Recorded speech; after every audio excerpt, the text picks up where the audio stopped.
안녕하세요. 의사의 식탁의 내과의사입니다. 최근 수도권의 코로나 환자 급증에 따라 4차 대유행이 시작되었습니다. 코로나 첫 출현 이후 그동안 3차례의 유행이 있었는데요. 이번 유행은 코로나 백신 접종 시작 후 발생한 첫 유행이라는 점에서 다른 유행과 차이가 있습니다. 백신 접종만 시작하면 우리는 코로나로부터 자유를 얻을 것이라고 생각했었는데요. 백신 접종이 한창인 지금 왜 이런 유행이 발생하고 있는 것일까요?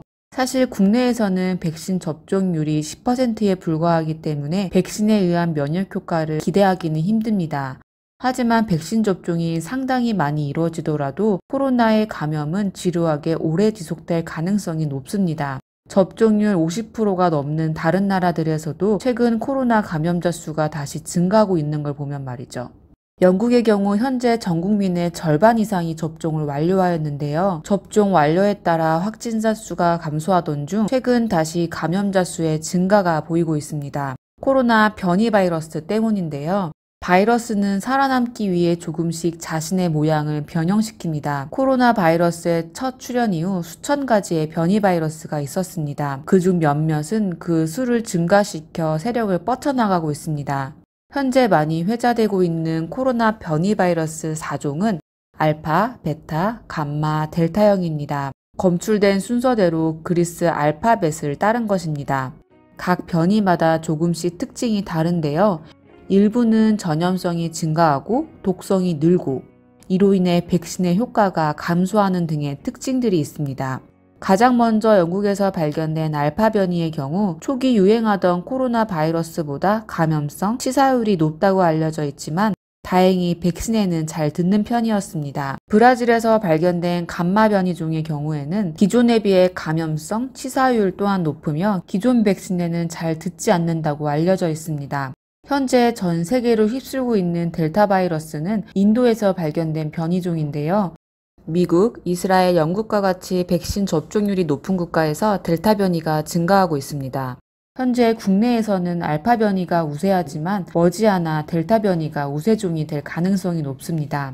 전파력이 뛰어난 델타 변이의 특징 때문이죠. 델타 바이러스의 감염성은 기존에 비해 2배 이상 높습니다. 연구 결과에 따라 조금의 차이는 있지만 기존 바이러스보다 최소 2배 이상 알파 변이 바이러스보다 전파력이 50%가량 센 것으로 예상하고 있습니다.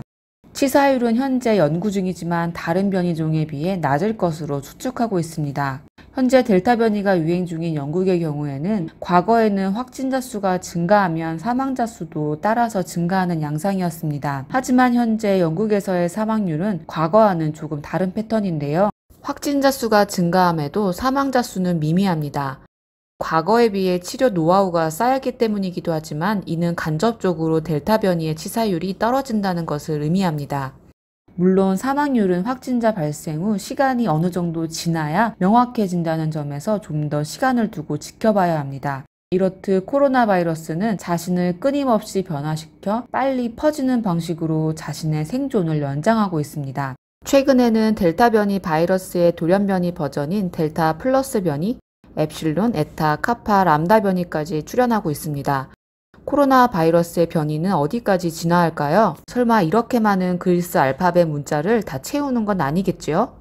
델타 변이는 콧물, 두통, 인후통이 주된 증상입니다. 일반 감기 증상과 더불어 복통, 메스꺼움, 두통, 식욕 상실, 청력 상실, 관절 통증 등을 겪는 것으로도 알려져 있습니다. 발열, 기침, 후각 또는 미각 상실이라는 코로나19의 대표적인 증상과는 차이가 있지만 일반 감기 증상과는 감별이 어렵습니다. 증상만으로 델타 변이 바이러스를 의심하기는 힘듭니다. 델타 변이 바이러스와 백신의 효과.